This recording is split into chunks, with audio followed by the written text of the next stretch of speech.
States of America and to the republic for which it stands, one nation, under God, indivisible, with liberty and justice for all.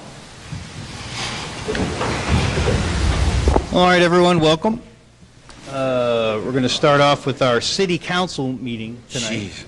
So we're looking for a roll call. Alice, when you get a moment. Yes. I'm stuck. Stuck on the beat. I'll take my job.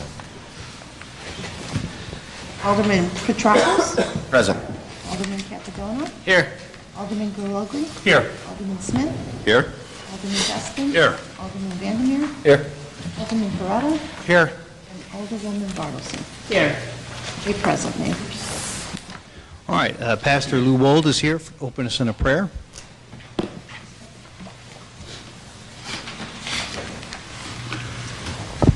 Would you pray with me, please? Almighty God, we thank you for your presence, love, and grace. We are grateful for our nation of freedom and peace and for your gracious hand that has guided our nation and for our forefathers' courage and wisdom as they trusted you. And we ask that today you would inspire us by our founding fathers' example. We take a moment to give you thanks for Mayor Tim Murphy's leadership and vision. We ask you to bless his wife and mother, family, and friends with your comfort and love as they grieve.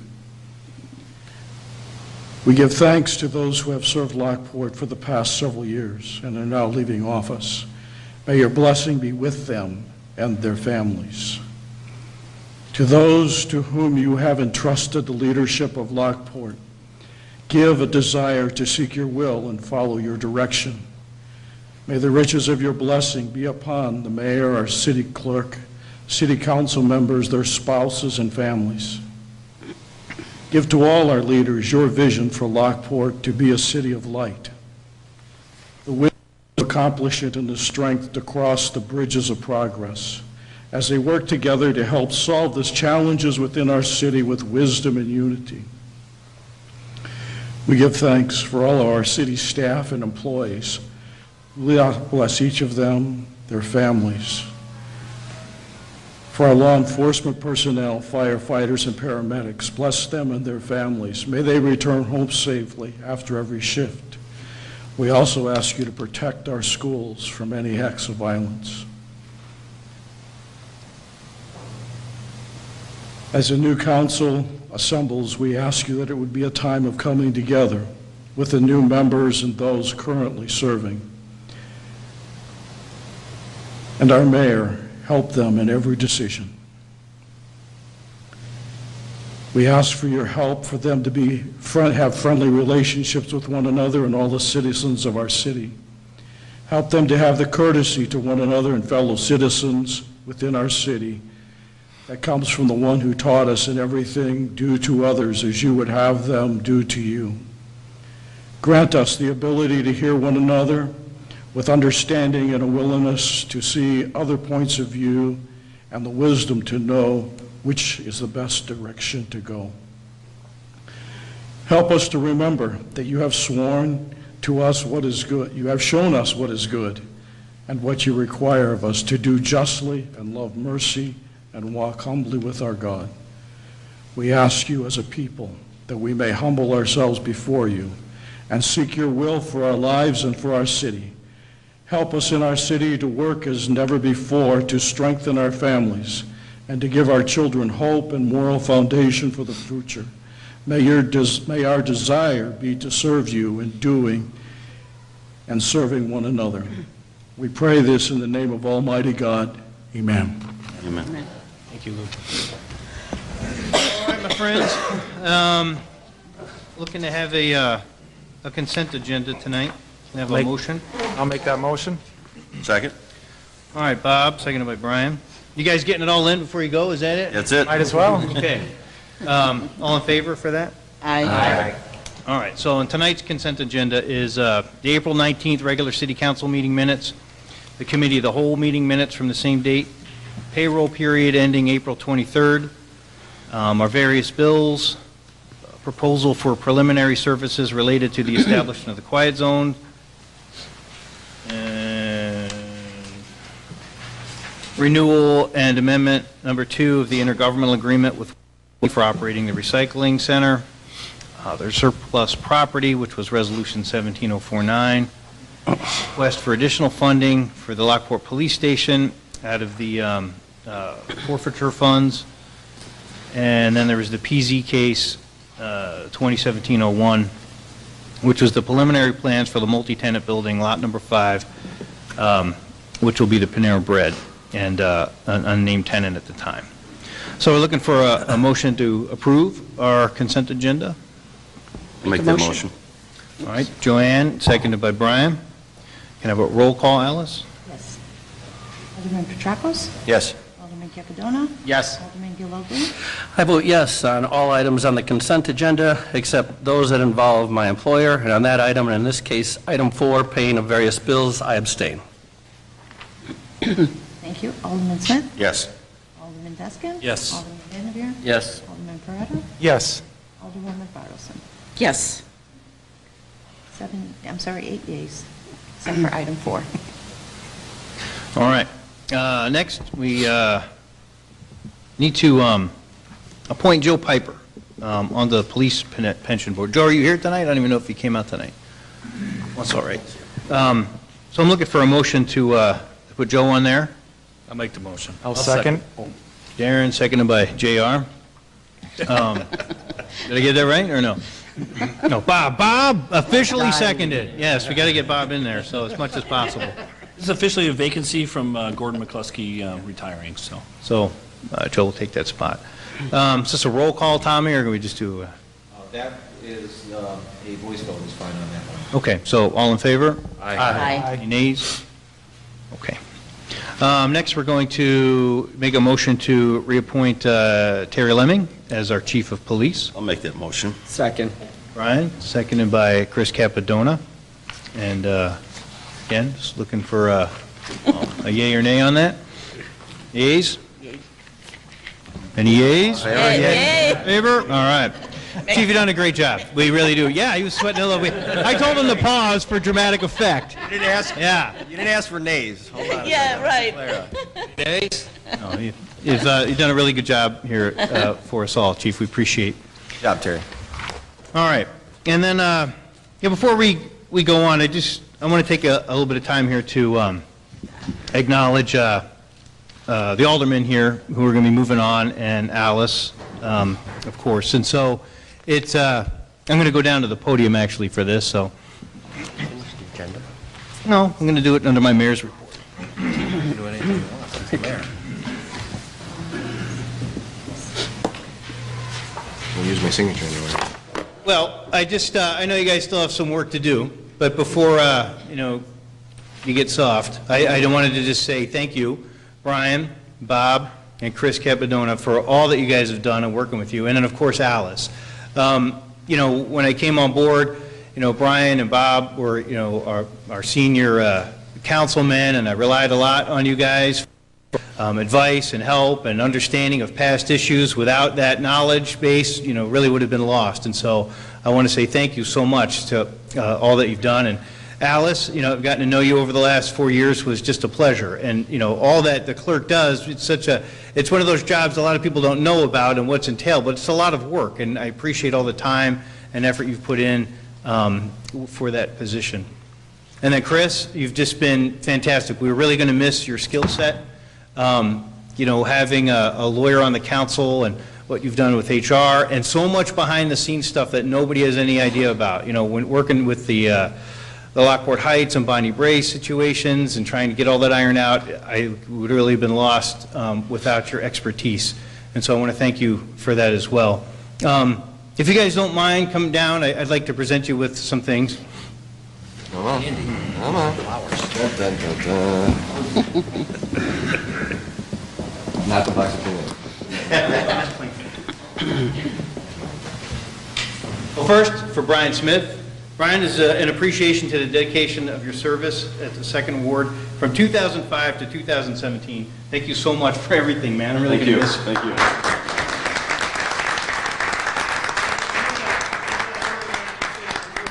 This is the time you want to speak, Lord. Come on up. Yes. So you're going to really lay into it. I didn't know this was happening. Surprise. Okay. Brian, I just want you to know that I'm very proud of you for all your hard work, dedication, and accomplishments that you've made as the alderman. I know you spent a lot of time with the residents and always listening to their concerns, and you tried your very best to always accommodate them whenever you could. I know some of the decisions you made were very tough, and you really, deliberated them for a long time, but in the end, you always did what you felt was the right thing to do. You followed your heart. And I know you really enjoyed helping the people, and I know you're going to miss doing that, and I think they're going to miss you too. So you did a great job, and even though your daughters couldn't be here.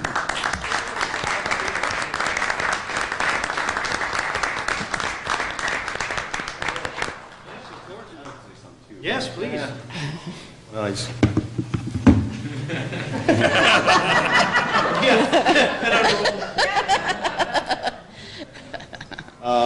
I just want to talk a little bit about a few things. First of all, I started like 26 years ago with some service to the city. I thought, I got to get involved. I got to do something. So I started out actually in the auxiliary police, and that was for 14 years.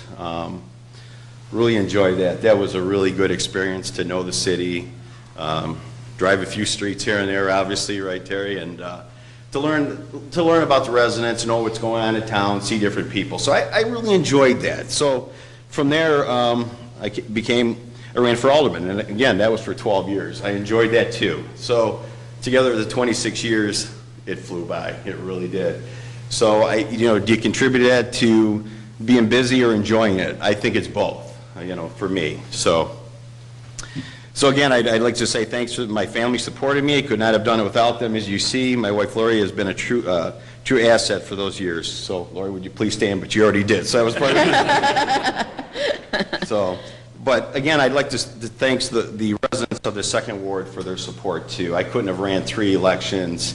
We had people running in those 2 against me, with me. So I feel honored that I won those, and I really appreciate that. It took some work to do that, and I'm proud to do that work. I'm glad I did that work, and I appreciate that from the second ward residents. But, and I made a lot of friends during that time too. I'll never forget those. There's friends that you think, wow, maybe are they my friend? Did they turn out? And they actually did. They really did. And I looked at it as, are people complaining? No, they just have concerns. And I think we all do. We all have concerns on things. And that's the way I look at it. They just had concerns that they needed addressed. And I looked at it like that, and I thought, wow, that's a good thing. I'd like to say I served under the 3 mayors that, really, they are some awesome people. And obviously, Steve Strait, the one re-election, obviously, so congratulations, Steve. Dev Trivedi, wow. I know Dev was here. There he is. Dev, it's been a pleasure working for you, too. I know you served as alderman and mayor. And then our late Tim Murphy. Those 3 mayors are very passionate with the city to the utmost. They have their heart so dedicated, and obviously their families are dedicated to that position, too.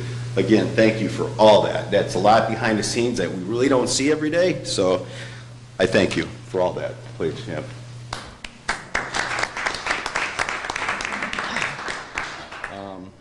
Going on to our city staff. Done? You're not done. I'm speaking now more than I did 12 years, okay? So it's my turn today, all right?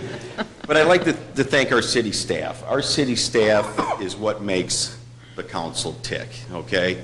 And if you're an alderman, I think you know exactly what I'm talking about, right? Without their hard work and dedication, it is really appreciated. It is so, their expertise, knowledge is invaluable in helping our decisions of what we face. And those, what their knowledge in that, it makes understanding what needs to be addressed. When you call them, they walk you through of their decisions and why they did it and what looks good for our city. It's not just what they have, they have thought about this, whatever we ask them, for a long time. It's nothing that It's just off the cuff with them when you ask them about decisions. But I want to say I enjoyed working with all of them. So, I also like to recognize the hardworking, dedicated city employees we have in the city of Lockport. Believe me, you see them out in the street, they're good people. They're very hardworking people. And I'd like to say thanks to all the volunteers on all the committees I've been on for 12 years. I mean, that's what makes a city tick, is a lot of the volunteers for this city. People work, they come home and they come back to the city to volunteer their time. Wow, is that great of people or what? I mean, that's awesome. But I just, again, I want to say thank you for that. So, closing, I want to wish the new council and mayor all the best in the years to come. Thank you.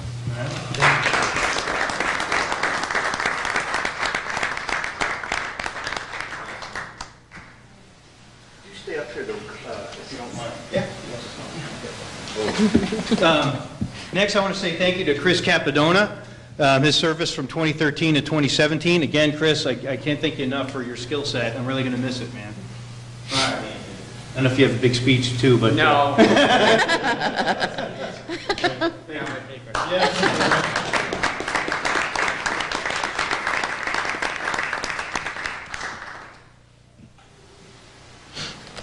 And next is Robert Peretta, who served here as alderman from 2009 to 2017. Again, Bob, can't thank you enough for all your background knowledge, your expertise, your cool head, always calm, never seen you excited. Good. So thank you for all your service.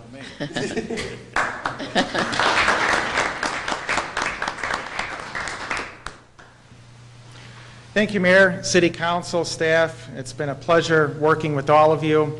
But the one person I really want to thank, among others, but most importantly, is my wife, Catherine Peretta.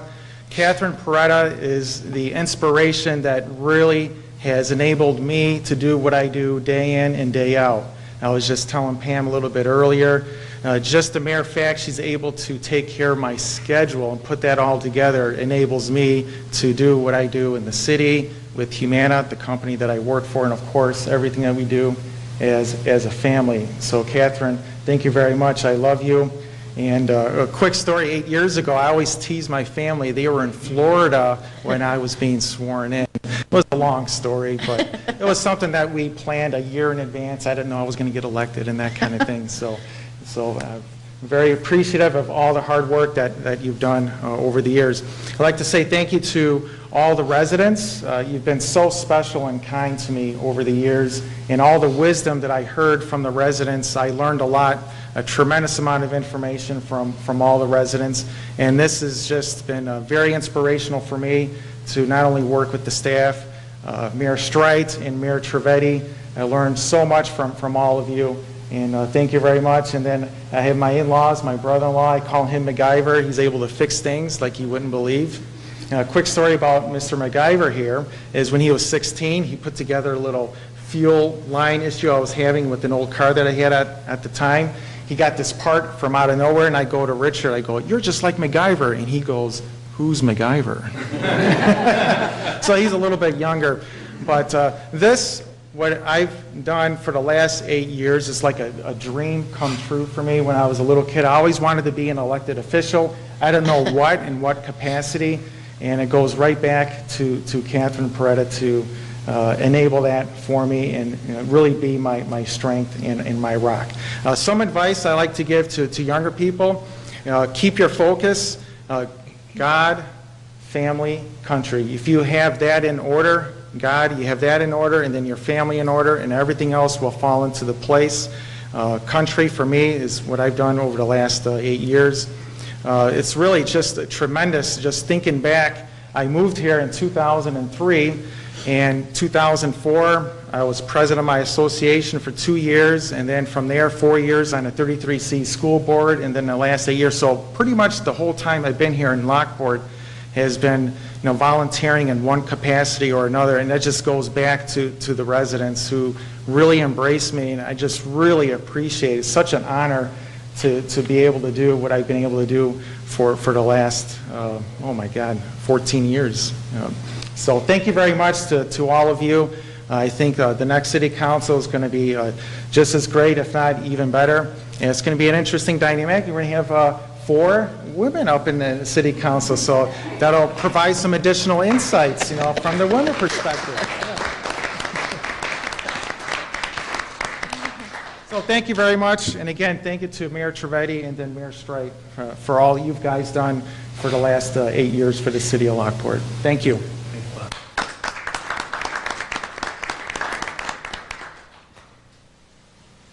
And Alice. Alice has served the city for the same time period, 2009 to 2017. And again, I want to say thank you to Alice. And also, very few people appreciate the hours that go into this job. It's a part-time job. Everybody thinks it's a full-time job, or it's not. You do this after work. You still have to make a living, and I commend all of you for your service, and thank you. And Alice, thank you so much for all the time you put in and all that went into. I'm going to just say a few words only because it's really difficult. One difficult part of the job is sitting in that chair for 8 years and not being able to speak.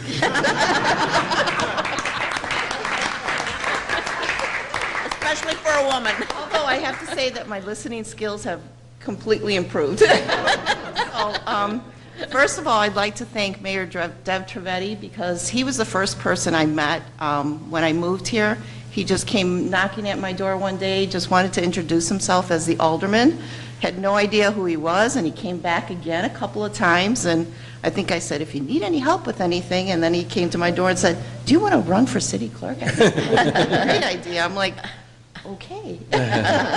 So I'd like to thank you for that. It was a pleasure getting to know you and Sharon. Mayor, same with you. You've done a wonderful job, and I appreciate all that you've done. The staff has been absolutely amazing. The current staff, the past staff, and all the aldermen and alderwomen now have been great as well. Chief, everyone that's worked, all the city employees, I really appreciate all their help because this was very new to me, and whenever I had a question, everyone was more than willing to help me out. So thank you all. I appreciate it.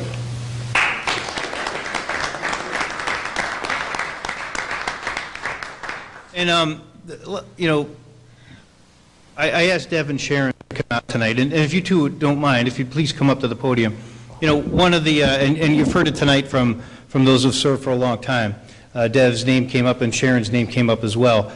In a way, it's a little bit of an end of an era with, with Bob and Alice and Brian leaving. But, Dev, served with those gentlemen and Alice for all those years.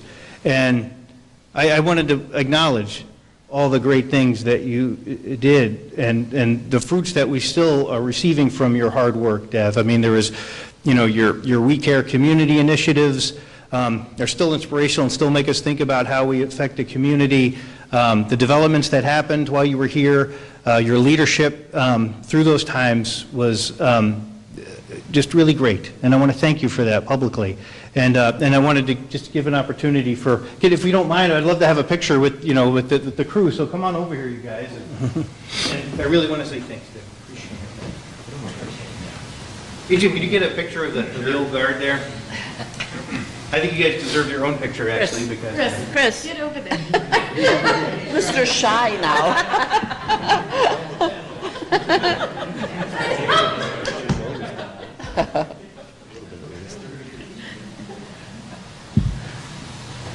Nice picture, guys. There's a city seal on the wall.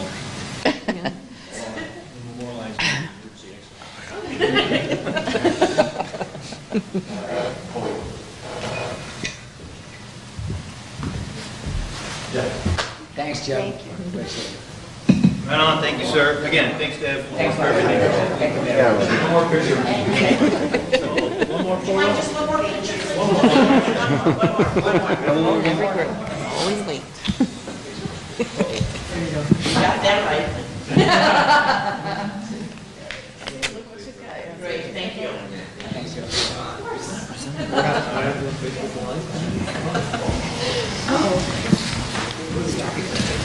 Oh, no. Yeah. I was crying, that's why.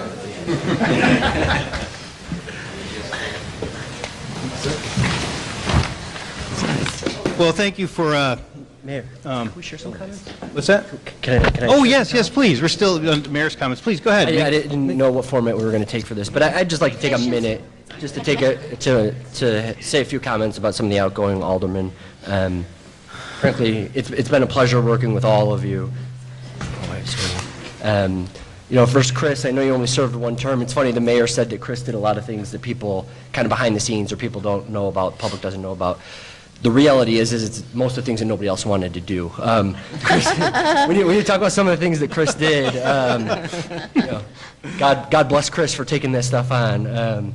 And he's the consummate professional, wickedly smart when you talk to him about anything, and just a great demeanor about himself. So, one term here, but a real significant impact to Lockport, and frankly, in some of the things that advance some of the things that may not otherwise have happened. Bob, it's almost odd saying bye because I feel like we're just going to trade your better half coming back in here.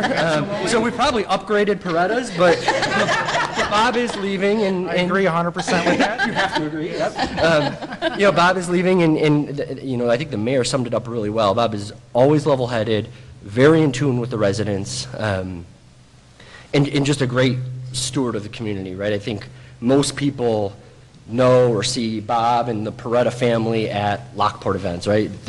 I'm sure in 20 years when I go to a Lockport event or I walk down Main Street, I'll see the Parettas, right? And so they're just a great asset to the community as a whole. Bob will be missed, but like I said, we're just kind of trading Parettas at this point. And, it's probably neutral for the city. It's just a transition. But I did want to take a moment to really thank Brian. Brian was, one of the elder statesmen of the group when I came on, and I probably didn't reach out and call Brian quite enough, as much as I should have, but his approach as an alderman is great, and I think his residents probably see that. That's why he keeps getting reelected. But even more, just as a person, right? The only time I'm calling all the other aldermen is when things are tough, right? And I get in this shell and I start thinking through things, and I think through it too much, and I read through too much, and whether it's something related to the oil, or when we were thinking about how do we structure our police department, or some of the things that residents are understandably concerned about, or might oppose the way I'm thinking. Every time I call Brian, I'd call him, and I'd be kind of worked up in my head about something, and Brian would just say, "Oh, hey, buddy, how's the family?" Right? And it's just like, how are the kids? How's the wife? How's the family? That was the first 2 to 5 minutes of every conversation, and that's really the way it should be when you're talking to somebody outside of kind of this setting. And frankly, it's a weakness of mine, not really how I'm wired, right? I would come in and let's talk about the logic of this decision we're about to make. And Brian's always, how's the Lindsay, my wife, how are the kids, and always appreciated that about him. Every event that we go to for Lockport, you'll see Brian and Lori, and they're both always friendly and always great. That's not taking away anything he does as an alderman. He always has, just being around, he's always got the historical view on things, but he's just always got the sense of the community, or the good feel for the community and the representation of residents. And so it was always a good sounding board. Whether I was frustrated with something or happy with something, Brian was always the right person to talk to about certain things. Not that I don't respect a lot of other people's opinions, and I do, but he's just an awesome guy. And then, before he decided to leave, I know he thought a lot about it, and he's got great reasons, and I'm excited for him in the future. But I'm going to miss you being up here, and like I said, it wasn't enough, but I'm going to miss when we do talk about the issues, and frankly, I'm going to miss that you keep me a little more level-headed when we do have the opportunity to talk. So, thank all three of you for your service, and all of you always worked for the best interests of Lockport. I didn't always agree probably with all of you on I think I've opposed everybody up here at some point or another on something, but I've never questioned any of these, anybody up here's motive, and these are three great stewards of the community. Thank you, Jason. Thank you. Thanks, Jason. Well, just to add a little bit along with that,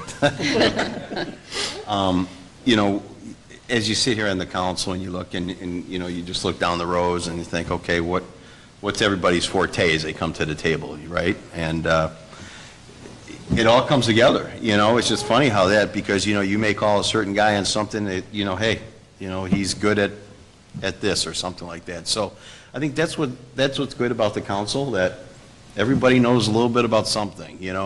And I think that's important, that we're all have something to bring to the table that's different. I'm glad we're not all one, say, job or something, you know what I mean? So I think, just to reflect on what you're saying, Jason, I think that's kind of what I'm thinking you were trying to say, and that I got out of what your conversation was. But we all have something to bring, you know, so yeah, I think that's great. All right. I would just like to say thank you for the gentleman and the knowledge that you have given me as the only woman on City Council. You have been just fantastic in welcoming me to the council, and I thank you very much. You guys have all brought a lot of knowledge that I've picked and grabbed, and hopefully I can, use as I continue on City Council. But I want to thank you for accepting me as you have. So thank you. You'll be missed. I want to echo that too, please, real quick. Just, you guys have been great. Alice, a rock, right? Bob, always the negotiator for sure, always finding that middle ground, as the mayor said.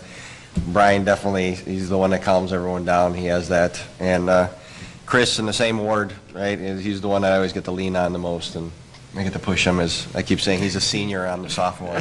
Now he's going off. But you guys will all be missed. Maybe I'm biased because I've only been here for 2 years, but I feel like we've done so much work, and we've made hard decisions. I welcome the new council members. I mean, there's some hard decisions that are coming forward too. So this has been great. I mean, everyone put their egos aside, and we got work done for the city. So that's awesome. Thank you very much. I didn't want to leave Alice out, and I apologize, Alice. I was looking over here, but I thank you for everything you've done and how you welcomed me also, and you're a great person. Thank you. All right, my friends. A couple things to add to some ideas to come up with a happy medium is perhaps don't allow the strobe effect, just have the light on. And then the second thing to add, to not only to cutting the lights off at a certain time, is to reduce the luminosity so it's not as bright as the sun, as we heard a couple of comments. So there'll be 2 additional items that I would recommend for the future council to consider. Could I ask, is there an ordinance right now that on the top of the entryway where the businesses are at, are you able to put the name of the business where it's lit, or is that not part of what we are, trying to do in the downtown? In the downtown area, you are allowed to put lighting or put signage on your building. The lighting would have to be by means of like a gooseneck light. It can't be internally illuminated. Okay. But if you for example, how Providence Bank had their signage, it was a flat sign on the building, and then there's where the gooseneck lights that shone over the lettering. Okay. So you are allowed to do that. Can the lights, can the letters themselves be lit? No, they cannot be internally illuminated, not in downtown. Not in downtown, okay. Ma'am, you with the nail salon, I know what you're talking about, because you sit back, and unless you have something that attracts the people, people don't know that you're there. I'm just wondering, on a business like that, would one of those signs with the lights shining up on you, I know that's an expense, but sometimes, you have to kind of spend money to make money, and I'm just wondering if this sign with the lights shining on the letters might be something that you could use. Because, obviously we want to keep you in the downtown area and have your business here, so if we can try to accommodate in some way, that would be great. And also in the downtown, you can do a projecting sign, and with some creativity, you could probably add some electrical to that and also put some sort of like uplighting or downlighting on that. Mm-hmm. So there are options. I mean, this is one option that people are choosing, but our sign ordinance, for the most part, I think is pretty generous with respect to the type of lighting. There's some restrictions on how the lighting how the signage needs to be designed, but it's pretty open. And if people call us and ask us what they can and can't do, we're more than happy to sit down with them and explain it and provide examples of, good examples of it that already exist in the city. So, Pam, here's my question to you then. When people apply for a permit to just even come in and let us know what type of business they're coming in. Do they get some kind of form that gives them all that information? If you're going to have a sign, this is the type of sign, size, or whatever. Do you actually give that out to the potential business owner? Well, what we've recently done in light of this situation and in light of the fact that a lot of people put up signs and don't even contact us, and then we have to go after them after the fact, is on our new business permit application, assuming that new businesses come in and fill one out. There is now a line item on there that says, will you be adding new signage, whether it's on the wall, whether it's in the window, whether it's a freestanding sign. If they check yes, then it says, please make sure that you contact for a sign permit. So we are bringing it to people's attention. They do have to, sign the form, so that, which means that they would have to acknowledge that was on there. We don't hand out the sign ordinance. It is online, so it is accessible. If someone comes in or calls us, we will go through the sign regulations that are applicable to them, and we will give them a copy if they wish to have a copy. So you said that some businesses don't contact you Correct. at all? Or don't fill out an application or anything like that? We do have on occasion, we do find businesses in spaces, and then we have to go after them. Yes, that would be correct. Okay, I'm sorry, what did you say? Sorry, it happens all the time. Really? People don't check with the city. Yeah, they just set up shop. I mean, this goes in, it's kind of a tangent, but I remember we had once talked about a business license, not for money, but for these kinds of reasons. Even if it's a $10 business license, it's just something that says you have to check in. Right. So that way you're not inadvertently putting rope lights in and not realize, oh my gosh, they're not allowed, or any of these kinds of things. And I do think that's something we should pursue. The application, I think, was a step, but actually to make it where you can't open without it, or it's a... I think the city should know what's going on and what kind of businesses are coming in. I'm And surprised it really helps that us we get don't out have ahead of some of these something in place already. If we could really try to work on that, I think we need something like that. We need to know. They need to know. They need to come to your office and fill out an application before their doors open. It's just an keeps us in- opportunity, opportunity to get information into folks' hands, and when they fill in the application, I mean, we track it, and they have to fill it in order to get an occupancy. And sometimes people are occupying the space without their occupancy permit. Yeah, So- you're always going to have that. You're always going to have somebody just Yeah. sets up shop. So, I mean, we try to keep it in check as much as we can, but there are still those situations. So how do you find out that a business has just opened their doors? We go into that shopping center, and I call my staff and say, hey, did we get a permit for this business? Right. And they say no, and then we send Keith out. That's how it happens That's how most of it the is. times. Yeah. Ham goes to get a slushie at Sonic and says, hey, where'd that guy come from back there? Yeah, So exactly. Right, oh, wow. I'm, All right. okay. that's I really think what it we is. need to But be a I little think, bit and more- again, more interaction with the chamber is going to help, I think, on Yeah. some of these things, so. Great. All right. Well, if there's nothing else, if somebody wants to make a motion for a table, I'm fine with that. I'll make the motion to table. When are we tabling to? That's what he's I think until I was late. looking at the calendar for. I thought you were looking at Okay. Jason. The, Looking for an answer from Jason. well, When's our next meeting? how about, it's 2 months? I think 2 months ought to be enough time to go ahead and, We did this in a month. I mean, well, I think that's the understand, but now Ron's going to be doing some footwork. Run? What do you think you need, Ron? I just wanted to add to this, and Pam, we work very closely with at the chamber, and I'd also like to work with Alderman Petrakos and also Alderwoman Bartleson, because it seems like they have some very strong ideas on what, it should be. So I'd really like to kind of pull you two out of it and work with you on what, because I absolutely Totally fine. understand Yeah. what we're trying to get away from, but at the same time, I understand what Mr. Drake's saying is, we kind of pop this in there, and I read the proposed ordinance. It seems kind of general. Maybe we can fine tune this and, Well, have it work out, because I didn't know the thing about the projection signs being. Well, July 5th is the first meeting in July. That gives us 2 months, 8 weeks. So, is that adequate time? That should be fine. Okay, so I make a motion to table. Are you sure you want to go that far? No, let's second meeting do in it June. sooner. Want to go Yeah. sooner? Okay, well, let's Yeah. go. I think there's a lot of people. About How about June? June 7th? June 7th? June 7th? Sure. Okay, I make a motion to table this. What about the second meeting of June? What's your motion? That would work out better for me if that's okay. Thank you. If we could have, what would that be? June 21st. Okay, I make a motion to table this until the June 21st And then we're Committee of through the Whole canal days meeting. and- How's that? Yeah. Committee of the Whole meeting, that way we would, okay. All right, anyone want to second that? I'll second it. Seconded by JR. All in favor?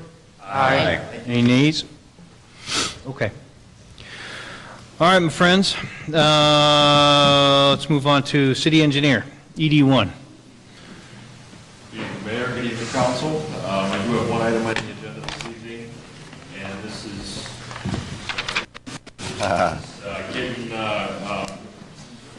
on the agenda this evening, we do have one item, and it is in regards to the STP grant that we received for the Second Street Bridge. This is down, off Second Street. This is a crossing that would improve the roadway as well as a pedestrian crossing. We did have very favorable bids that came in. Deconstruction is the low bidder. Their bid came in at $938,430.30. This is an 80-20 bid, so 80% of that would be through the STP, or I'm sorry, 80-20 grant. 80% of that would come through the STP funding, 20% of that would be through MFT funding. I would ask for council's concurrence this evening in regards to that, and it does look like back in January of 2017, the city council has already approved the Phase 3 construction engineering in the amount of $168,241.32 for Baxter and Woodman. So again, this evening we would be looking for concurrence to award the project to deconstruction, and again, this is an 80-20.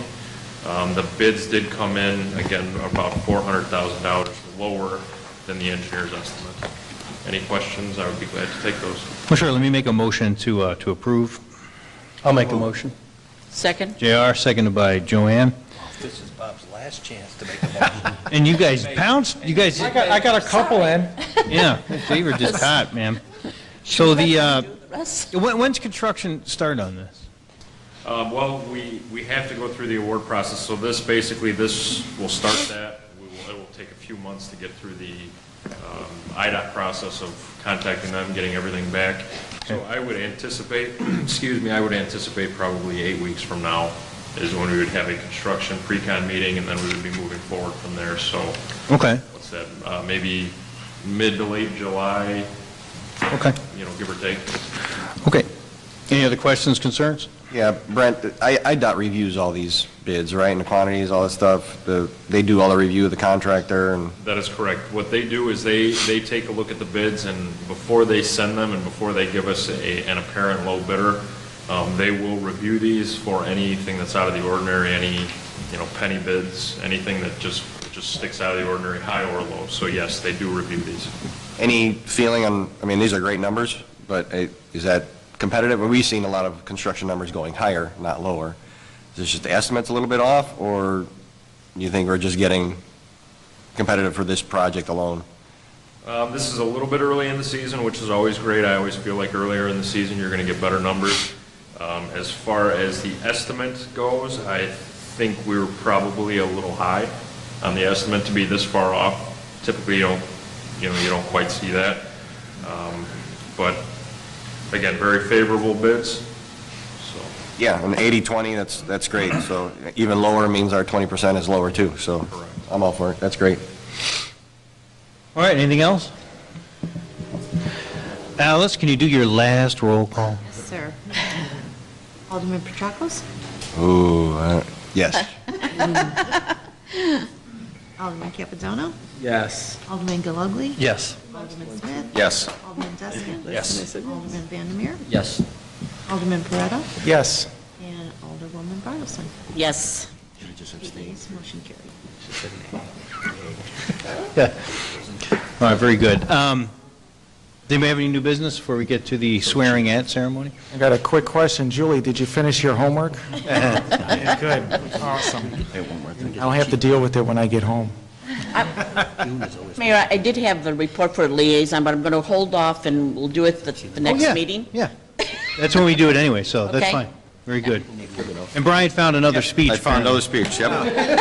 We talked about volunteers and people that really help out. So one name I do want to mention is Kathy Wilker. Kathy, thank you so much for doing all the meetings, taping them.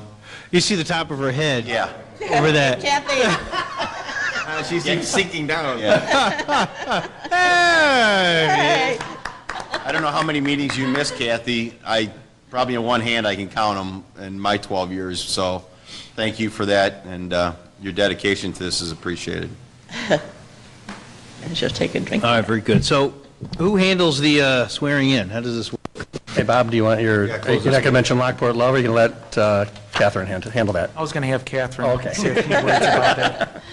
Normally I would. Thank So you. who swears them in? Well, last time we did it all together. Mm-hmm. So we just lined up here up front, and then when I say I, and then you state your name. Okay. And then the office of, you would state your office. Okay, so All right. we'll do that for the... So here's what's going to happen then. All our newly elected officials will be myself, City Clerk Kathleen Gentile. We have City Treasurer back again, Dave Pelea.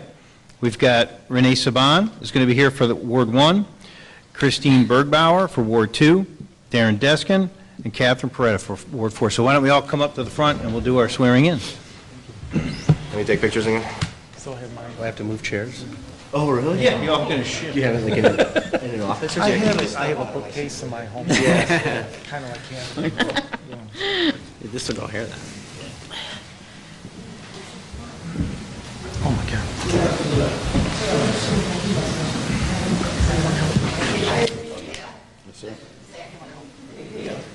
Thank you. Hey, I got your numbers. Yeah. I'll be in touch with you. So it's nice to get a second opinion, a respected opinion. Still should have voted for this sidewalk, but I mean, I have a sidewalk right now, but no.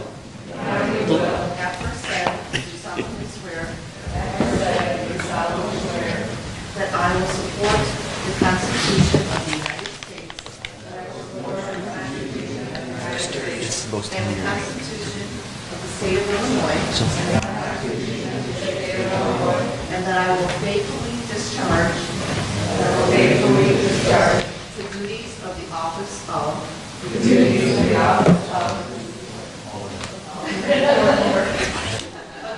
the best of my ability.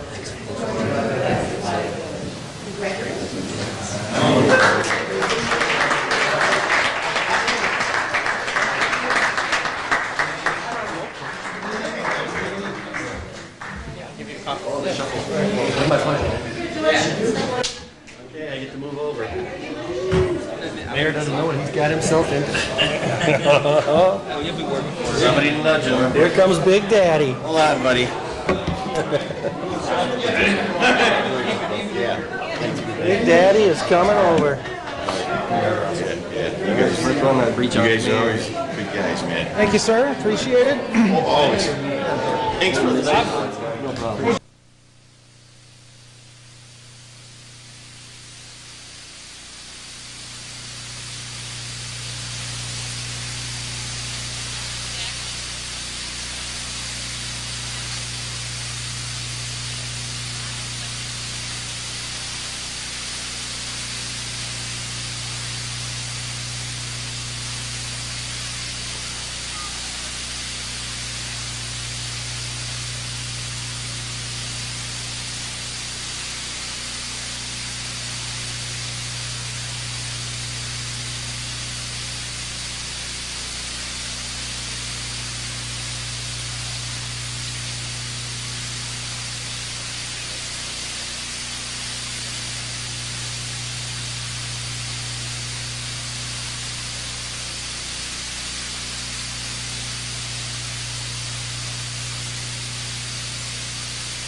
Yeah. That's your water, right? Yes. Okay, okay.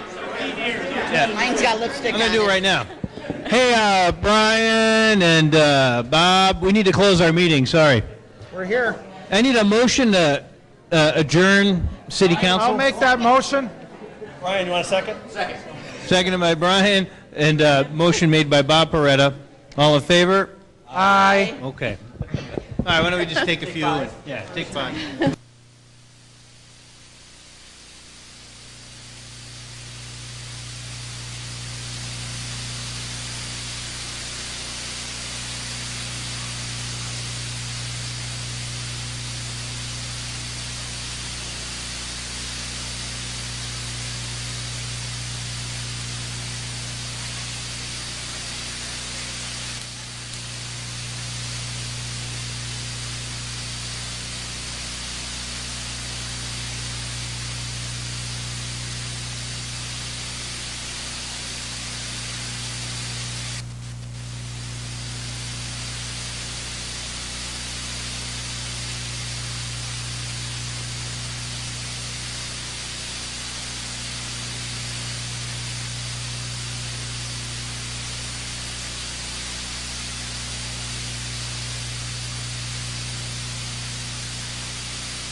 We're looking at having we need a roll call to open our, we're at Committee of the Whole this time. Committee of the Whole.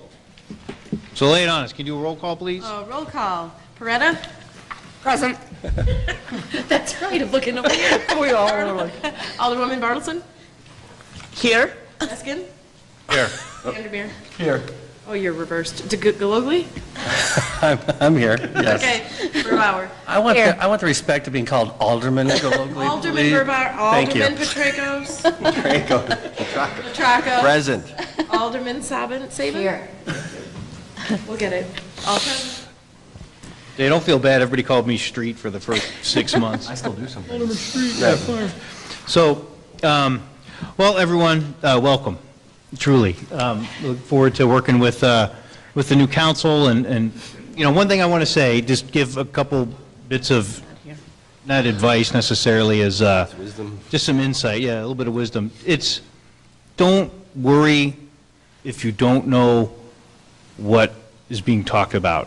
If you're like, what are they talking about? And if you have a question, don't hesitate to ask it, because this isn't intuitive, right? You don't just know what an FPA is, right? You don't just know, you know, some of the, and even when we have an agenda item, it's like, okay, I feel like I shouldn't ask this question because I should probably know this already. No, you really shouldn't. And never feel intimidated by like asking a question. Or delving into things, because the nature of a citizen representative government is that, you know, we're not experts in the field of, you know, a government, and so it's going to be new to us. And so please be at ease and relax. Don't hesitate to ask questions. And this has always been a very cooperative group. And although, you know, we don't always agree together on projects, we've always been very respectful of one another. And I think I probably disagree with Darren most of all, but I've never, ever left with anything other than like just hate, feelings of goodwill, man. We disagreed and we just moved on. And we move on, and it's been good. The opposite of hate. So it's so I mean it's just an example, and so I know that the crew that's here today will feel the same and do the same, and so.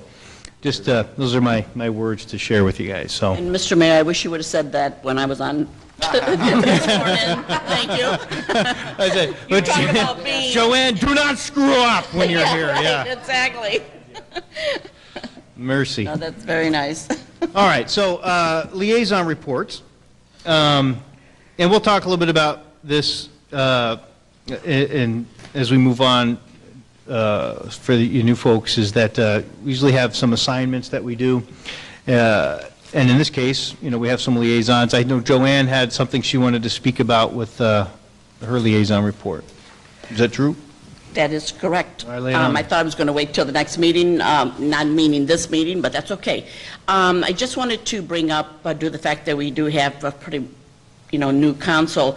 In 2016, I was assigned to not only the code enforcement, but also the beautification of Lockport. And we started a program where we wanted to dress it up. And one of the ideas that came up was doing gateway signs. And the first sign that we're going to do, that we have been working on since last year, is the gateway sign on 159th and 355. There's actually probably cones still there to show us where it's going to actually be. At our next meeting, we will have another view of what the sign looks like now, and the costs will be talked about, because it did, the things that we want to do eventually, and we're not saying that we're going to spend money right away, but we have put money away for this project that we will be starting. And we finally submitted last year. We were rejected by IDOT because they had certain rules about the type of gateway sign that needed to be on that type of median. So we had to go back to the drawing board and put together a sign that they call a breakaway wall. That was very tough to come up with something that was going to look aesthetically nice as people came in and drove back and forth east and west on 159th Street. Ben has been working very hard, and he found some type of material which is like a foam, but it actually has the look of brick. And I think it's going to be very nice aesthetically, and it will be the welcome sign to Lockport. And of course, with the help of Jim Petrakis and Pam Hirth, and also Jody Mariano from Tescas. Tesca, yeah. Associates. We've come together and agreed on a nice design, and next meeting I'd like to present that to everyone so that way everybody has an idea what it's going to look like. I think we'll be very pleased. So what's actually being submitted as of today, Ben tells me, is that a new projection of what we're asking them to approve. The sign, the landscaping that's going to go on there, and all this. Some of it was approved, but some of it wasn't not. So we had to resubmit everything, and hopefully won't take as long as almost a year to give us the okay this time. And I've asked Ben to please stay on top of it this time so that we don't drag it on too long. And if there's any questions that Will County or IDOT has, that they should come to us right away and let us know. So this is all going to be put together as a presentation next meeting, and I think I think everyone should enjoy how we're going to present this sign at the gateway. Right on. Thanks for handling that, Joanne. Yeah. And it's good to know if I crash into it, it'll just burst into packing peanuts. Yeah. So. All right, very good. Anybody else? All right. Ben, you got something? CA1? Thank you, Mayor, members of the council.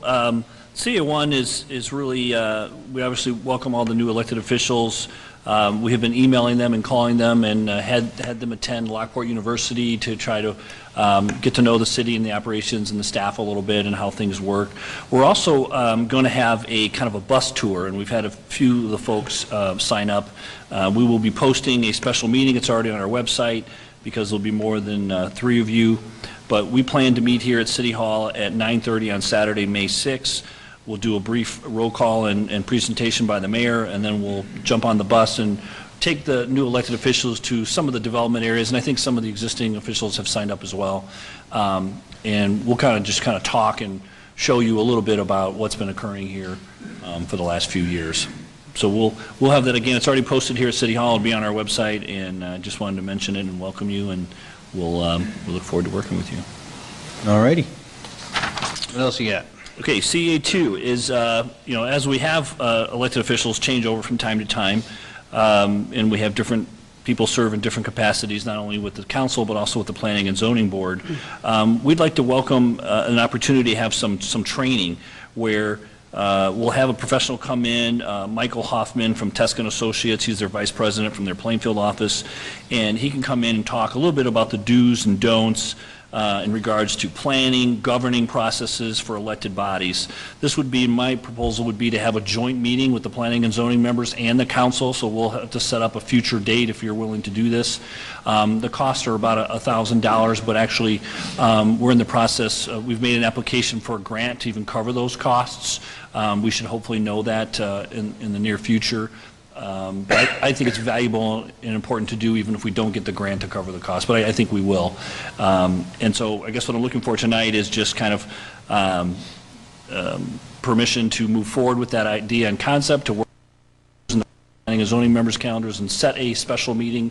I don't think we want to necessarily try to mix it in with a planning and zoning or a city council meeting. It would be a separate meeting, possibly a week that we don't have a council meeting on a Wednesday night. If that's all okay with you, we'll have Jody kind of touch base and do take a look at everyone's calendars, but I think in the next month or so it'd be important to have everybody kind of past officials revisit some of the things that we need to focus on when it comes to purview and what we're voting on, and especially we want to make sure our process is smooth for developers as they come through. All right, that sounds good. I just got to make sure I get planning and zoning appointment squared away, so. Yeah. See what they get. I have Maybe in June or something. I have a couple of comments. Just so the new council members, this idea came out of a strategic planning session we had August, September of last year, which kind of evolved out of something a number of years ago at Illinois Municipal League Conference, where each city needs to have various types of plans, comprehensive plan, master plans, and a strategic plan. And one thing that Lockport was lacking 4 years ago is we didn't have a strategic plan. And so that's where this come out of, and part two of that here has been kind of touched on. This is what is everybody's purview? Okay, what is responsibility of staff? What's responsibility of Heritage Architecture Commission, which I believe they need to be here, planning, zoning, city council, and the mayor. What are all of our roles? Because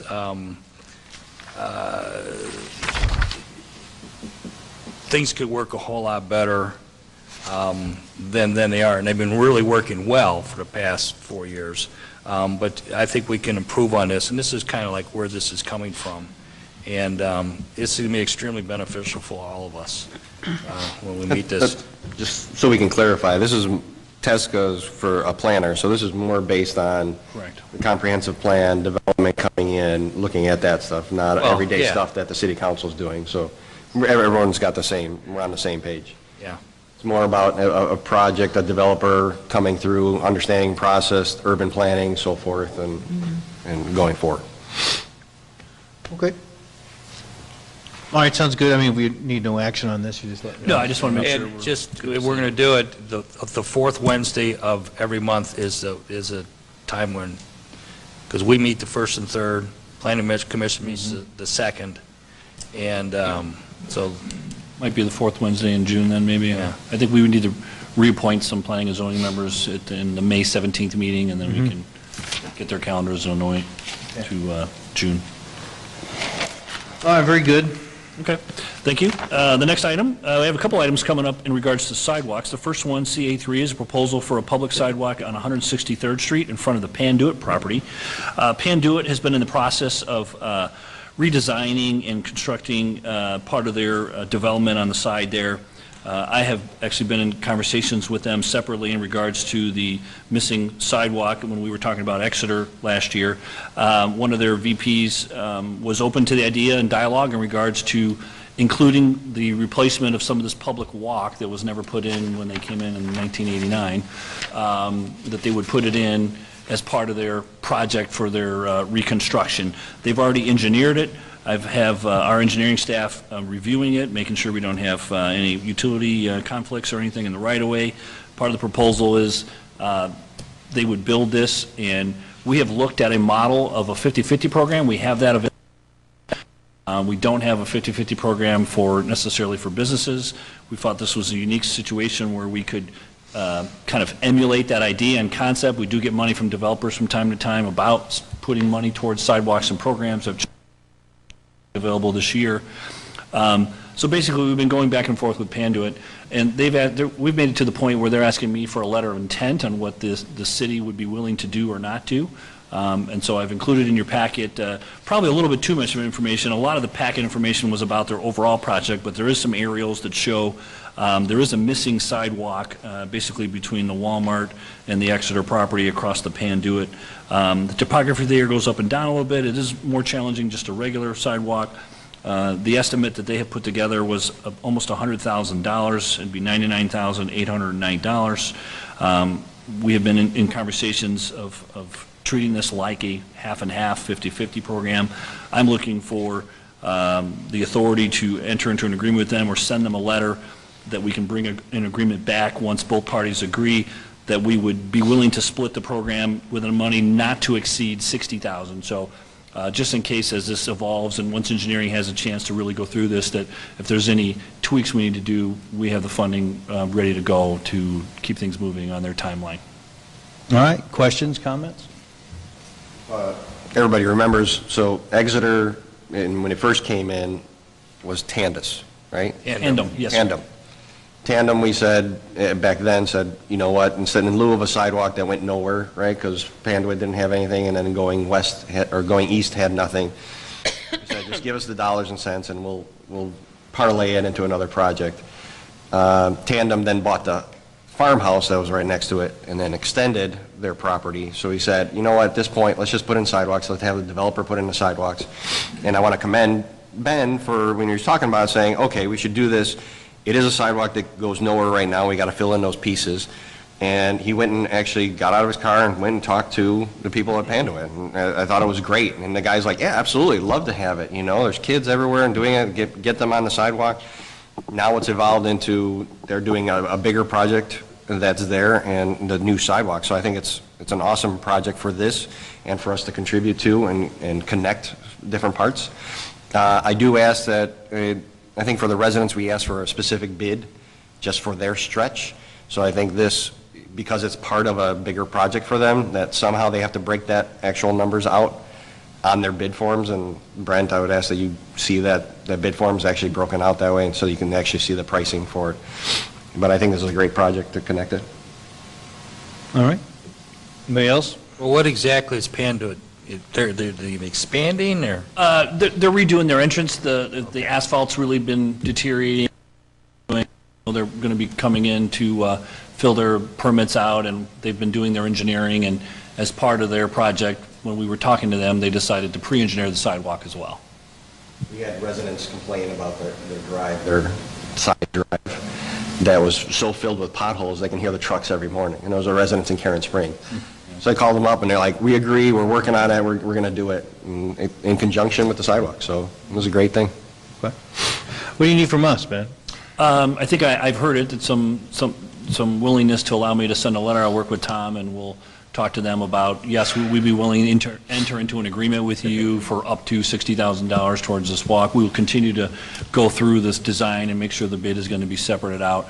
And so what I'll do is I'll bring back an agreement at some point. Tom and I will meet with the Panduit folks, and we'll bring back basically a kind of a specialized sidewalk agreement to do this. Okay, can I just ask two clarifying questions? Sure. So for whatever reason, the big documents I just can't read on my iPad. Okay, so. yeah, and that was their overall construction package. Yeah. Inside there, about 2 pages worth were just the sidewalks. So just two things, and I'm sure just clarification. So their letter actually says 175th Street, but it's not, It's right? 163rd. That was a typo. I saw it too. And then it's going to be, I thought I saw on street, on like ours, which is again really tough to read, but this is going to be off street, just It'll be off connect street. the two sidewalks that'll be Correct. east and west of it, right? Right. I got a question. Oh, yeah. Oh, great. Bill, why don't you come up to the microphone, please? Wasn't sure anyone was going to make it.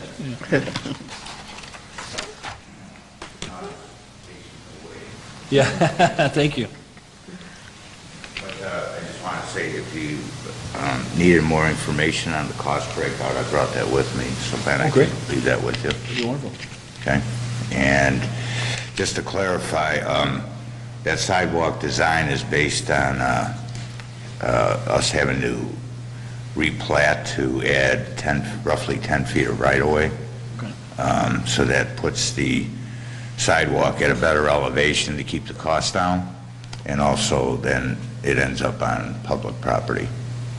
Because right now, our right-of-way centers do not line up with both our neighbors. And then it'll get the two sidewalks to meet. All right. Well, thanks, Bill, for, please extend our thanks to Panduit for working with us on this. Sure. Thank you. And my question was, I'm confused, then was this a one-time deal, or did you want to go ahead and put something in place for a 50/50 program for future commercial development? Wasn't thinking that far ahead, but we could do something in the future. I think in regards to this particular project, I know that they want to get going. I think we can just work out a separate agreement with them, and then we could bring back some future language or a program, and then it's just a matter of funding allocations for the city at budget time, so we might be able to do that before the next budget if you want. And I would say probably I would put that into for a 50/50 program for existing businesses, not for Right. new businesses. Yeah. Well, right, yeah. Okay. Sure. Yeah. Okay. Okay, we can work on that too. All right. Speaking of sidewalks. Yes. Thank you, Mayor. So CA4 is the Farrell Division Briggs bike path, and Brent has done a great job of kind of dissecting this, and there's a memo I passed out because we had it on the agenda, but we were still working with IDOT in details as we were coming together. And as you're all aware, the Farrell Briggs and Division project was, the bid was over, and the prior council rejected that bid, and now we've had several members of the council and the mayor ask, okay, now what? And so we've come up with some ideas here that basically it's 4 main options. We're recommending one of them, but we're certainly here to proceed in any direction you want to do. The rebid there is a rebid opportunity on the current project as proposed from the state, we found out. But basically the costs have fallen over the last few years where this proposal would be more of a 50-50, and I know that was problematic from some of our council members. And so there is an opportunity where we could rebid this today. We could try to look for some value engineering, but we're not very optimistic. And frankly, with this time of the season as it goes on, it would probably come back as a higher amount, so we're not recommending that. Item 2 is something we would like to recommend where we basically relook at this entire project and we resubmit to IDOT for their next bid letting in the fall. And we ask them to cover 80/20 for the entire portion of the original scope of this project. So pretty much as it is designed today, maybe a few tweaks. And in the process, we try to reach out to the township, the county, try to raise some funds from them and be participants with the grant, put in a new grant submittal this fall, and see if we can't get the 80/20 funding that I think all of the original council people that probably put this together were hopeful to get. The third option would be we can put together a smaller scope that doesn't include the entire project or doesn't include any sections of the unincorporated or whichever you wish to pull out of this original scope that we couldn't change on the current project, and resubmit that for a grant eligible opportunity and wait to see what happens. And the fourth option is basically ignore the grant opportunity and build our own sidewalks in appropriate places that you feel necessary as the budget and funds allow in the future years. All right, well, let me hear from everyone. What are your thoughts here? For me, number 1 is out. Number 2, I can support that. Ben and I spoke earlier today about this, and correct me if I'm wrong, the impression you got from ITEP was, if not for the unincorporated area, there would not have been a grant. Did I take, was that correct? The old but-for line. It's but-for. But it's not that it has to do with unincorporated and incorporated. They don't care. It's continuity. No, that's not. It's a single connection is what they are concerned about. That's not the impression I got from Ben today. So after the conversation I had with Ben, I went and talked with Ron Alberico, supervisor at the township.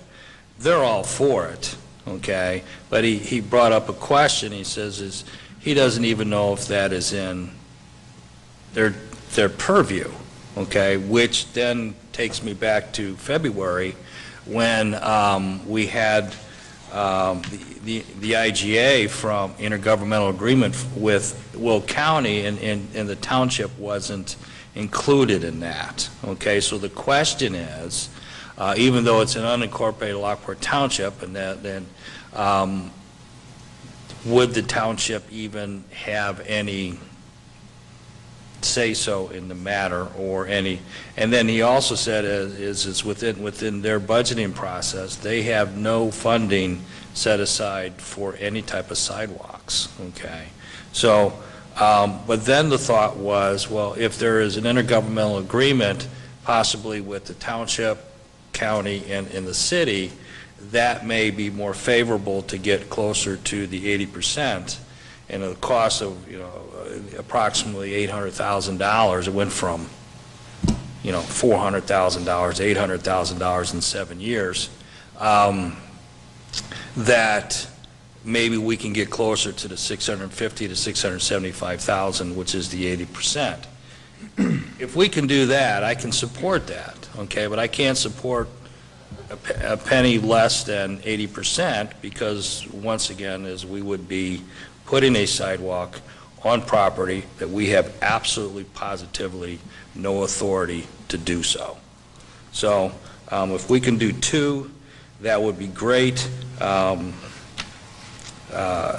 means we get the whole thing done, but that, of course, wouldn't be done until at least 2018. And I think Brent kind of educated us a little bit today, too, about the continuity in unincorporated areas. And if you're looking at a rebid this fall, I think you're looking at probably another 1.5-year process. So I wouldn't even necessarily hope for sidewalks in 2018. That by the time we actually got the approval, went through this bid again, it probably would be constructed in 2019, just to kind of set the expectation. But yes, if we resubmit this for their next bid, their best open call for bids this fall, that yes, we should be able to get an 80-20 on this new project. And hopefully with this extra time and scrutiny, we'll be able to make sure that this is going to be engineered to everyone's satisfaction, that the cost estimates are on solid grounds, and that we can all feel confident moving forward, and hopefully with maybe not only more money from ITEP, but maybe some money from another government partner. Excuse me, Ben, I've reached out to one of our representatives from Will County, and there's a strong possibility that they may be also contribute some funds. We may have to sit down and just explain, this project and what we're looking for, and perhaps they can contribute also due to the fact that this is an unincorporated area. Will County could possibly put in some money also. So I think we need to reach out to them. If, I can also do that and set up a meeting so that we can all sit down and talk. Because I think there's money out there that we can also get from other governing bodies. I agree with you on that, okay? But I think if it may be better, I don't even know if that's the correct term, to go ahead and have a joint grant request, a joint Will County, Will County, Lockport Township, City of Lockport, may be better than just us alone. Right, and that's why we need to know how much these governing bodies can contribute, so that way when we do go in with our bids, then, we have some kind of figures, in place. So, yeah, absolutely. Brent, what do you think of that? Do you think a joint application to ITEP would be more favorable? Let's say we had a bunch of...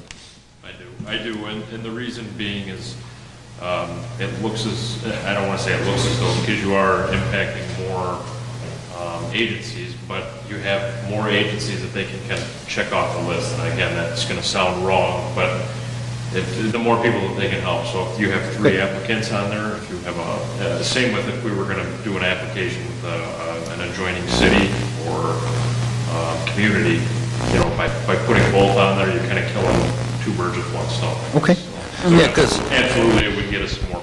Yeah, because the key in all of this here is, it's about $250,000.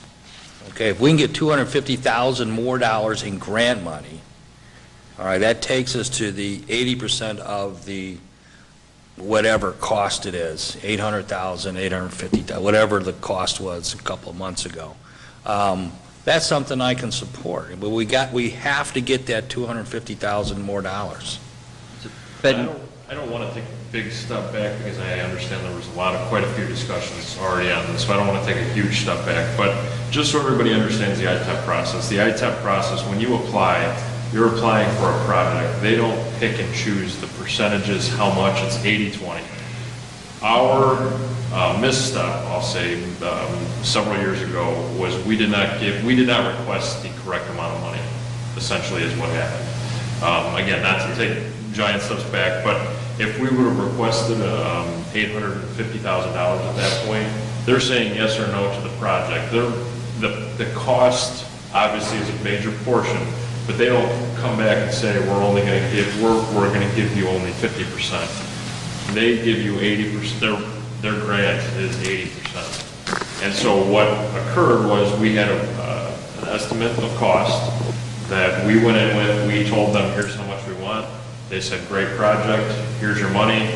And so along the whole process, they thought everything was in line, everything was going well. And unfortunately, when the time came to really go out to bid 7 years later, the costs had increased due to, I understand what you're saying, but that's not what the document says.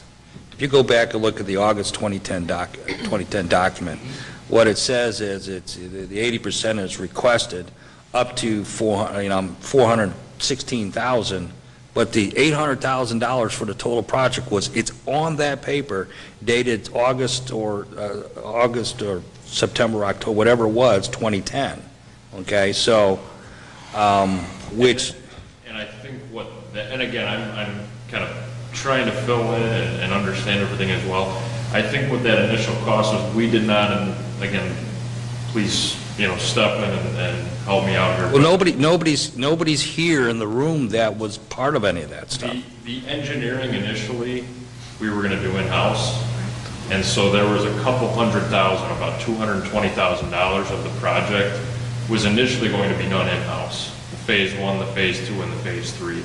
And so now all of that has become part of the project as well. And so I don't know, and again, I apologize, I don't have that sheet in front of me, Darren, to be able to look at it.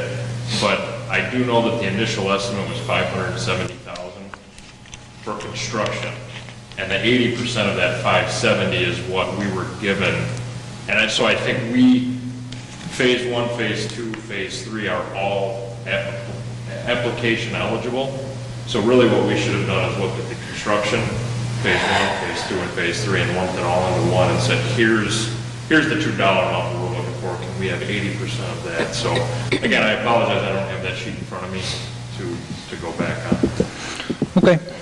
I think, what we're talking about right now makes a lot more sense than what we were struggling with 2 months ago. So if we can go back out, get some cooperation with the county, get some cooperation with the township, file a joint grant request, hopefully get a little bit of the cost sharing on the 20% side as well from local government. Even when we declined this, whatever it was 2 months ago, Shut yours off. Nobody was completely against the project as is. It just didn't, the way it came out didn't make sense. So if we could go through with option 2 here and prove to be successful, I think it's a worthwhile venture. Okay. Can I ask a couple questions? Yeah, go for it. My question to Brent, okay, if we did go back and go for the 80/20 and go for the grant or whatever, what number is now the number that would be used? Are they going to now say the new estimate is the $750,000 that Baby D was at? Or are they going to say it's $850 where they thought it was originally? Or are we now going to add in the $100,000 that we thought we need for the engineering part, actual contract engineering? So are we now looking at a $950,000 project? Where is the job going to change in what we think is the next estimate going out, or are we stuck with a number of what they think it is at $850? The job will be what we tell them. So when we evaluate the project as it stands today, what we'll do is we'll look at the costs where they are today, where they're going to be, a year or 2 from now, and then we will include the phase 3 engineering as part of that cost. Phase 1 and phase 2 are already sunk. We can't recoup those unless we were to make some changes, make some revisions to the plans. We could include that cost, but if we were going to go in with the exact same scope, the exact same plan set, phase 1, phase 2 are done, we would go in with the new revised engineer's estimate of cost. So today I understand it was bid at $742 and some change. We would probably evaluate that. Maybe it goes up to $800, $850, the $100,000 on top, $950. We would go to ITEP and say, here's our new all-encompassing request, $950,000. We're seeking 80% of that $950. Again, they would say either yay or nay on the project. Along with that comes the 80% of the $950. So what I would recommend again is making sure you don't want to go in and ask for an abundance of money, because then they're going to say, why in the heck did you ask for this, and then down the road. But you do want to make sure that you have it covered. And this is stuff you're going to be doing in-house. This is stuff we don't have to pay additional money to get the official estimate moving forward, right? Correct. Okay. Yes. Thank you. Let me ask a couple questions. This has obviously had a lot of red flags, right? We all know that. So let me ask the hard one about the hard red flag. I'm all for the intergovernmental, the township and Will County doing that. But what's the council's feeling on some of those areas are part of our corridors that need to be probably incorporated, right? They probably, we've got some RVs there, we got some different areas, property maintenance issues and stuff like that that are one of our corridors. And obviously, we have a Lockport Pride initiative and trying to do that. What's everyone's take on actually just incorporating them, and then it's not even an issue of the township and Will County actually being that, because now this is We talked in the about city. that, Jim. We talked about that at the last meeting before it was voted down. We may have to talk about possibly going a little bit further and annexing these particular land that these But unincorporated is that an areas option, as we're sitting there with Brent and Ben, is that something that the council wants them to? Why wouldn't we stay as is with a joint? Right, as I say, I think if cost sharing? we could, I think those conversations are best held for meetings with those other government entities, because if you're asking them to put money in and be partners, but then you're going to take it all over Yeah. anyway. Yeah, I agree. They wouldn't want to do that. Yeah, my feeling on it is, my feeling on incorporation is, for the most part, if somebody wants to be incorporated. And so, unless there's some real problem that's going on. And in this case, if we can get an intergovernmental help and it checks off more, boxes on an application to help us get the money, I just kind of leave it as is my feeling. But a lot of the turnoff is that a lot of this sidewalk was going to be an unincorporated area. It's not really a lot. I would say there's kind of a smaller percentage than It a was lot. the greatest cost. It was the most difficult to The navigate. greatest cost was in the Right. unincorporated area. And I believe that's what the problem was, that it was voted down by the majority, is that But because if we can it get, was. if the county's willing to help out and these kind of things, and it helps us get the better grant money, I mean, in the Yeah, end, I'm- if we can get an 80-20 out of it. I'm all for that, right? It's there, but, so we're not doing this at every 2 meetings and trying to get information. Is that something that the council says, if we don't get township and we don't get Will County and nobody else is helping us, is that something the council wants to incorporate? I think, at least from my standpoint, if we don't get 80-20, no way, right? Because now we're talking about $1 million project that we'd be funding. I would obviously like to see some support from Will County and the township. I think that's probably, in my mind at least, that's a little up for debate, but. For me, as long as I get an 80-20, I would go it alone. I was willing to do it last time, but I would do it this time. But if we can get the county and it helps us get more chances for We get grants. an 80-20 without an IGA, okay, that cuts our MFT, fuel tax money by half, if not a little bit more.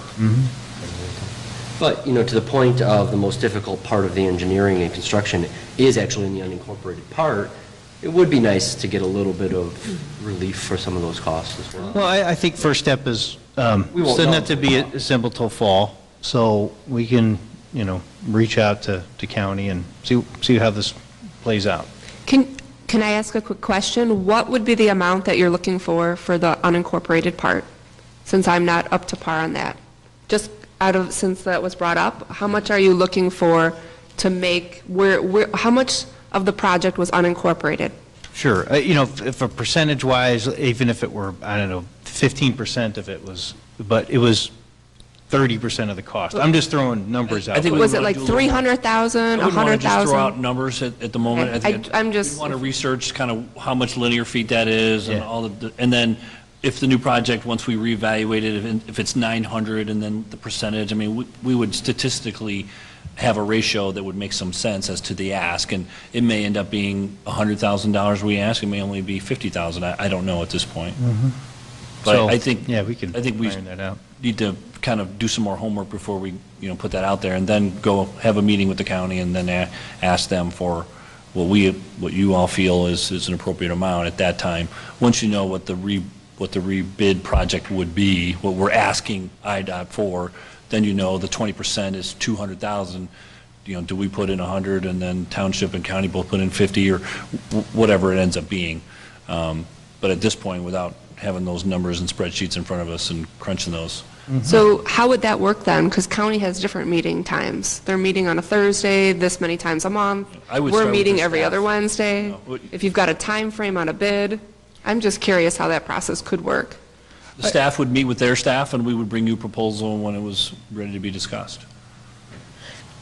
And I think this is more of a private, with the right people to ask, let's say, for the county, Will County, to sit down with us and talk, right? I mean, it's not something that, No, it's a sit-down with Larry It's a Walsh sit-down, at this right. point. That's how you start it, so. Okay. Any other thoughts, folks? Okay. All right, I think option 2 seems like a viable thing. I think it satisfies a lot of the original concerns. And, we have a time frame then that we can get started on this then? well, we can start reaching out Right to away. county right away. Pardon? 9 o'clock, 9 o'clock, you're in the office 9 o'clock? Yeah, 9 a.m. All right, very good. Before we get to, I think Brent has a quick memo on disposal of a vehicle. I think we are, Tom, are we asking for a closed session on property for the setting the price or sale or lease of property owned by the public body? So we would, we'll do Brent's thing first, but before we convene, we'd like to go into executive session. Okay, sounds good. All right.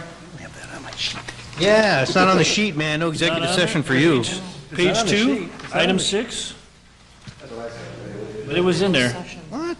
Well, the executive session is not on there, correct. That's what we're talking about. Yeah, that's what we're talking about. That's okay, we can bring it up. Those are the things that goes the extra hour. It's an audible. Yeah, we just did an audible on that. All right. We gonna dispose of this vehicle? Yes. Yeah, lay it on us there, Ken. Vehicle number 601, this is in the sewer department. It is a 2004 Chevy 1500 pickup.